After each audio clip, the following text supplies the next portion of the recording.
Brijmohan मजोका BM मजोका academy की ओर से आज सामाजिक विज्ञान के अंतर्गत क्वेश्चन पूछा जाता है कि भारत में राष्ट्रवाद के उदय के कारण बताइए।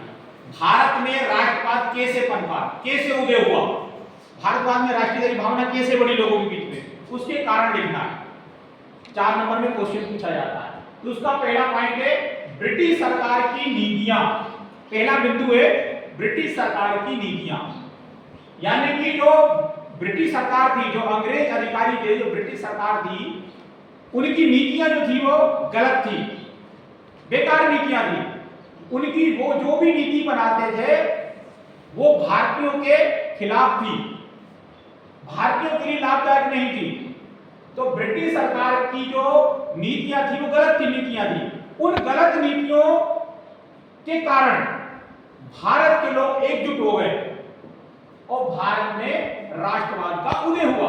राष्ट्रवाद का मतलब यह है राष्ट्र प्रेम की भावना, राष्ट्रीयता की भावना लोगों में कैसे उत्पन्न हुई। राष्ट्रवाद का मतलब यह है, राष्ट्रवाद का उदय मतलब भारतीय लोगों में अपने देश के प्रति राष्ट्र भावना कैसे जागृत हुई। तो ब्रिटिश सरकार की जब गलत नीतियों के कारण भारत में राष्ट्रवाद का उदय हुआ। दूसरा पॉइंट है पश्चिमी शिक्षा का प्रभाव। भारतीय लोगों पर पश्चिमी शिक्षा मतलब अंग्रेजी शिक्षा, भारतीय शिक्षा मतलब अंग्रेजी शिक्षा, जो अंग्रेजों द्वारा शिक्षा भारत में लागू की गई थी, जो यहाँ पर कानून लागू किए गए थे, वो शिक्षा भारतीय लोगों पर थोप दी गई थी। उस शिक्षा का प्रभाव भारत के लोगों पर पड़ा क्योंकि वो पश्चिमी शिक्षा थी, अंग्रेजी शिक्षा थी। तो अंग्रेज अपने नियम अनुसार कार्य करते थे, तो भारत के लोग इस चीज का विरोध करने लगे कि हमें पश्चिमी शिक्षा नहीं चाहिए। तो पश्चिमी शिक्षा के प्रभाव के कारण भारत में लोग एकजुट हुए और एकजुट होकर भारत में राष्ट्रवाद की भावना उत्पन्न हुई और राष्ट्रवाद का उदय हुआ। इसी प्रकार सामाजिक एवं धार्मिक सुधार आंदोलन। भारत के लोगों में छुआछूत व्यापक रूप में थी, जाति विभेद था, लोग जातियों में बटे थे, धर्म में बटे थे। तो भारत के लोग अनेक जातियों में धर्म बंटने के कारण उनमें अंधविश्वास की भावना उत्पन्न हो गई, रूढ़िवादिता ज्यादा थी, अंधविश्वास को ज्यादा।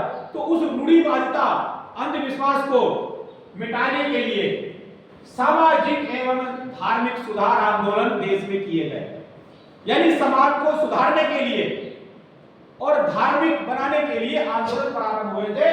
तो सामाजिक एवं धार्मिक सुधार आंदोलन के कारण भी भारत के लोग एक साथ एक मंच पे आए, एक साथ इकट्ठे हुए, उन्हें भारत के प्रति देश भावना जागृत हुई और भारत में राष्ट्रवाद का उदय हुआ।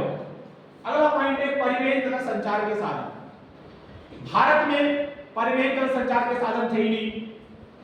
भारत के पास पुराने साधन बैलगाड़ी थी, वो भी परिवहन का साधन था। परंतु अंग्रेज भारत में आए तो अंग्रेजों के द्वारा अनेक प्रकार के परिवहन के साधन भारत में आए। संचार के साधन, टेलीफोन, तार, अनेक प्रकार की चीजें आई भारत में। तो परिवहन का मतलब होता है यातायात के साधन, जैसे बस, मोटर कार, जीप, गाड़ी, इस प्रकार के यातायात के साधन। संचार के साधन क्या है? जिससे व्यक्ति एक से दूसरे से जुड़ता हो, संपर्क करने वाले साधन।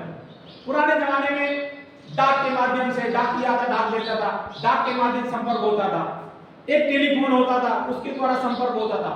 तो परिवहन तथा संचार के साधनों के कारण भारत के लोग एक साथ जुट गए। संचार के साधनों में पत्रिका भी आ गई, समाचार पत्र के माध्यम से लोग खबर पढ़ते थे, तो सब एकजुट हुए और भारत के लिए राष्ट्रवाद की भावना उत्पन्न हुई और भारत के लोगों में देश प्रेम की भावना जागृत हुई। तो ये 4 बिंदु थे जिनके कारण भारत के लोग आपस में मिले और उनके बीच में राष्ट्रवाद का उत्थान हुआ, उदय हुआ। पहला पॉइंट ब्रिटिश सरकार की गलत नीतियां, पश्चिमी शिक्षा का प्रभाव, सामाजिक एवं धार्मिक सुधार आंदोलन, परिवहन तथा संचार के साधन, इनके कारण भारत में राष्ट्रवाद को बढ़ावा मिला और भारत देश प्रेम से जुड़ा।